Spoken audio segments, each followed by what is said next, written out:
ఎటువంటి భద్రత లేనటువంటి హమాలీ కార్మికుల సమస్యలు పరిష్కరించాలని ఈ రోజు మంచిర్యాల జిల్లా కలెక్టర్ కార్యాలయం ముందు నిరసన జరుగుతూ ఉంది.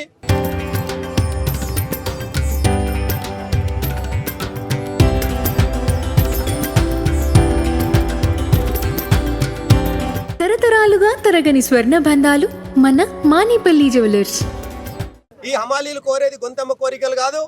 కాంగ్రెస్ ప్రభుత్వం ఎన్నికల కంటే ముందు ఇచ్చినటువంటి హామీ ప్రకారం హమాలీ కార్మికులందరికీ వెల్ఫేర్ బోర్డు ఏర్పాటు చేయాలని, అందరికీ పిఎఫ్ ఈఎస్ఐ సౌకర్యాలు కల్పించాలని, ప్రభుత్వమే గుర్తింపు కార్డులు ఇవ్వాలని, అందరికీ హెల్త్ కార్డులు ఇచ్చి ఉచిత వైద్యం అందించాలని, ప్రమాదంలో చనిపోయిన హమాలీలకు 25 లక్షల రూపాయల ఎక్స్గ్రేషియా ఇవ్వాలని, 55 సంవత్సరాలు దాటిన హమాలీలకు నెలకు 6,000 రూపాయలు పెన్షన్ ఇవ్వాలని తదితర డిమాండ్ల సాధన కోసం ఈరోజు నిరసన జరుగుతూ ఉంది.